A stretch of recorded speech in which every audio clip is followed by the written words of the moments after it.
Assalamualaikum warahmatullahi wabarakatuh. Nahmaduka rabbi kama 'allamtana an nahmada wa nusalli wa nusallim wa nusallimu ala sayyidina Muhammad wa ala ali sayyidina Muhammad. Fa ahlan bikum jami'an fi hadzal liqa' al-mutajaddid min liqa'atina ma'a mata kuliah praktik ibadah dan tahfidz dengan saya Muhammad Anil. Kali ini kita sudah sampai pada pertemuan yang ke-6, dan pada pertemuan kita kali ini kita akan membahas tema dan topik mengenai ibadah sholat, yaitu sholat jamak dan qashar.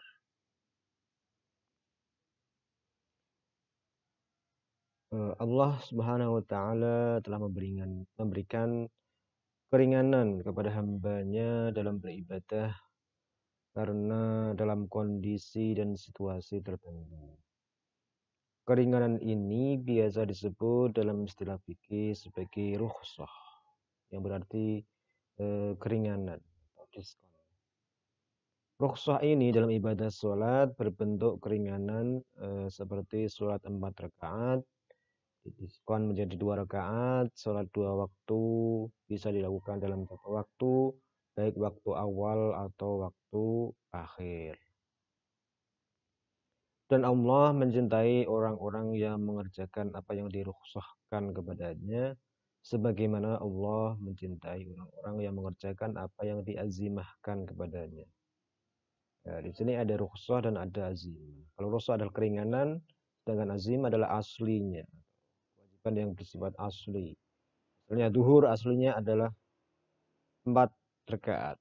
Dilaksanakan pada waktunya itu waktu duhur. Itu namanya azimah.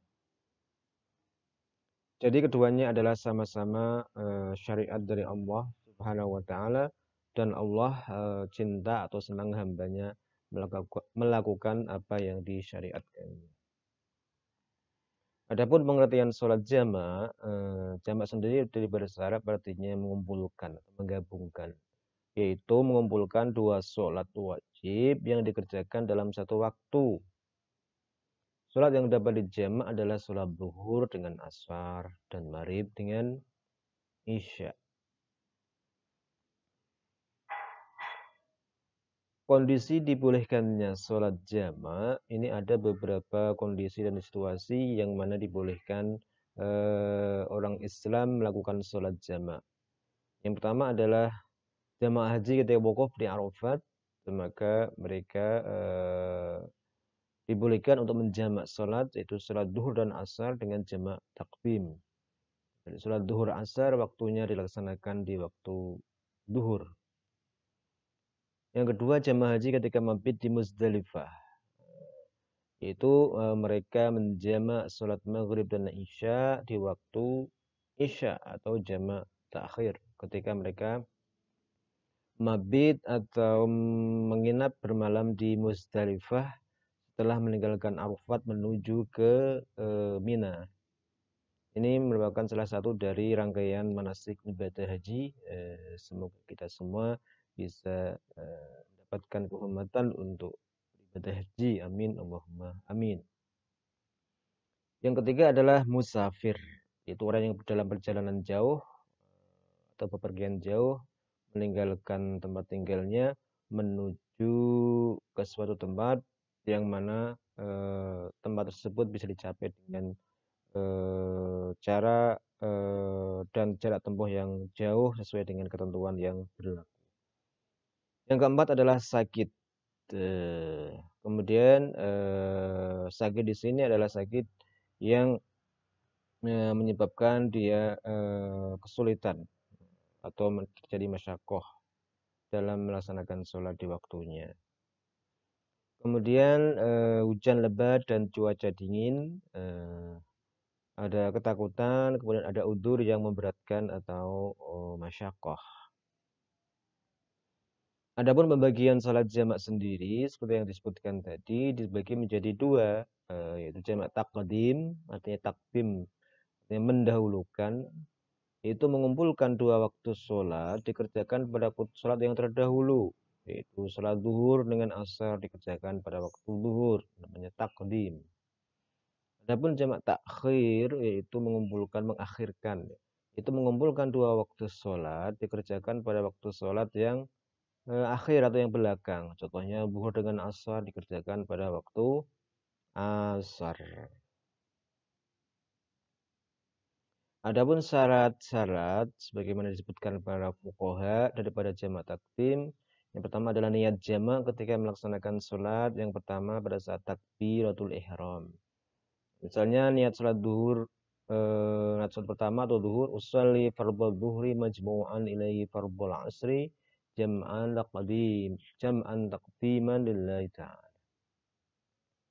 Kemudian sholat asarnya usolli fardhul asri majmu'an ilaihi fardhu duhri jam'an taqdiman lillahi ta'ala. Usolli fardhul asri jam'a taqdimin ma'adh-dhuhri lillahi ta'ala. Jadi redaksinya bisa tidak harus seperti ini. Intinya adalah niatnya dalam hati bahwasanya dia menjamak sholat takdim.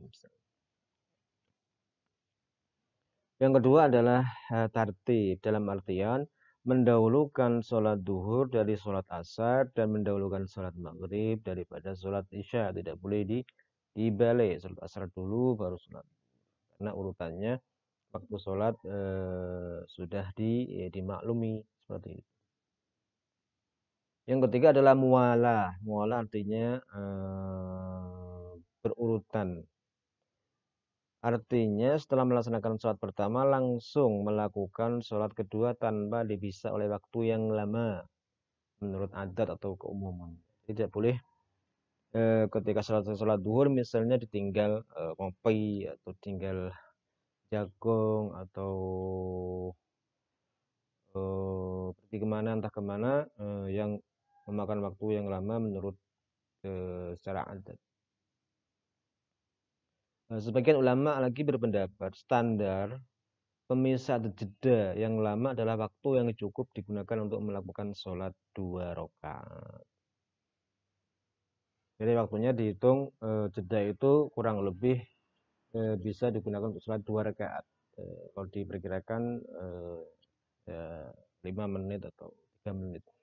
Kecuali jika pemisah tersebut masih berkaitan dengan kemaslahatan sholat seperti melaksanakan wudhu, melakukan adzan dan lain-lain yang masih ada kaitannya dengan rangkaian ibadah. Adapun jamak takhir, syarat-syaratnya yang pertama juga niat atau qasdul fi'li, menyengaja melaksanakan sesuatu yaitu sholat, yaitu niat melaksanakan sholat pertama dalam waktu sholat yang kedua, di mana niat tersebut dilakukan mulai masuknya waktu sholat yang pertama hingga akhir waktu sekira cukup digunakan untuk mengerjakan kira-kira 1 rakaat sholat. Yang kedua dikerjakan dalam bepergian hingga selesai melaksanakan sholat yang kedua. Dalam jamak takhir tidak diajarkan tertib mualah dan niat jamak dalam waktu sholat pertama, namun ketikanya sunnah dilakukan. Adapun niatnya usolli fardhu dhuhri majmu'an ilaihi fardhul asri jamak takhirin lillahi ta'ala. Usolli fardhul asri jam'a takhirin ma'al asri lillahi ta'ala. Redaksinya boleh-boleh saja, tidak seperti yang tertulis di sini, karena intinya adalah niatnya itu di dalam adapun melafalkan itu ya dalam rangka menata hati kita supaya kita bisa benar-benar khusyuk dalam sholat. Selanjutnya sholat qashar, yaitu sholat yang diringkas. Karena qashar artinya ringkas, meringkas. Hukum sholat qashar sebagaimana dalilnya dari surat An-Nisa ayat 101. A'udzubillahi minasyaitonirrajim. Wa idza darabtum fil ardi falaysa 'alaikum junahun an taqsuru minas shalah. Artinya ketika kalian bepergian di muka bumi, melakukan perjalanan jauh atau safar, maka bagi kalian tidak ada dosa untuk meringkas sholat. Orang yang bepergian jauh diperbolehkan untuk meringkas atau qashar sholat fardu yang bilangan rakaatnya 4, yakni sholat zuhur, asar, dan isya menjadi 2 rakaat. Sementara hukum mengqashar sholat secara lebih terperinci adalah sebagai berikut. Yang pertama, boleh bila perjalanan telah mencapai 2 marhalah. Lebih baik qashar bila jarak tempuh telah mencapai 3 marhalah atau lebih. Wajib jika waktu sholat tidak cukup untuk melakukan sholat kecuali dengan cara meringkas sholat. Adapun syarat-syarat sholat qashar, di antaranya 1, tujuan safar atau bepergian tadi tidak untuk maksiat, untuk sesuatu yang dalam ketaatan misalnya, atau dalam sesuatu yang dimubah atau mubah yang dibolehkan. Jadi tidak terkandung di dalamnya ada unsur maksiat. Yang kedua, jarak yang ditempuh telah mencapai 2 marhalah atau 16 farsah.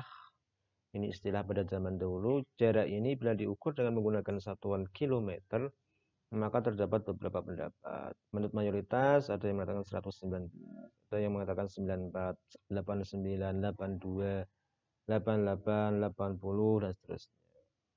Jadi biasanya untuk lebih hati-hatinya, ini ada yang mengatakan 100, 90, atau bahkan 82. Nah, ini tergantung pendapat yang berbeda-beda. Ini kita bisa memilih. Ini kalau ingin kita mencari yang lebih ringan, ya kita ambil pendapat yang paling minimal, itu 82 misalnya. Boleh-boleh saja ketika kita safar atau perjalanan jauh sudah mencapai jarak tempuh 82 km, kita untuk sholat qashar. Sholat yang diqashar adalah sholat yang dikerjakan dalam waktunya. Niat qashar sholat pada saat takbiratul ihram, usolli fardhu dhuhri qashran atau maksuron lillahi ta'ala. Tidak dilakukan dengan cara bermakmum kepada imam yang tidak mengqashar sholat, baik imam itu seorang musafir ataupun mukim. Dilakukan setelah keluar dari batas desanya, tempat tinggalnya. Dilakukan ketika masih dalam bepergian atau safar, memiliki tujuan, daerah, atau tempat yang jelas, mengetahui hukum diperbolehkannya qashar dan sholat. Adapun hikmah mengapa Allah memberikan keringanan kita berupa sholat jamak dan qashar, diantaranya adalah agar kita tetap melaksanakan perintah Allah dalam kondisi dan situasi apapun. Yang kedua, mengikuti sunnah Rasul, karena Rasul sendiri mencontohkan semua yang dilakukan berkaitan dengan sholat jamak dan qashar. Yang ketiga, agar kita selalu terhubung dan terkoneksi dengan Allah dalam semua situasi dan kondisi, karena sholat ini merupakan satu-satunya ibadah yang tidak bisa ditinggalkan dalam kondisi satu apapun, kecuali dalam kondisi lupa. Yang keempat, dapat mengerjakan sholat wajib dengan ringkas ketika dalam keadaan darurat sebagai bentuk dari rukhsah atau keringanan Allah kepada hambanya. Kemudian yang kelima adalah efisiensi waktu. Kemudian tidak punya tanggungan sholat wajib. Dengan kita melaksanakan sholat qashar, maka kita akan terus melakukan sholat sesuai dengan waktunya tanpa kita punya tanggungan untuk sholat wajib yang kita lakukan. Oke, demikian presentasi hari ini, semoga bermanfaat. Akhirul kalam, wallahul muwaffiq ila aqwamit thoriq. Assalamualaikum warahmatullahi wabarakatuh.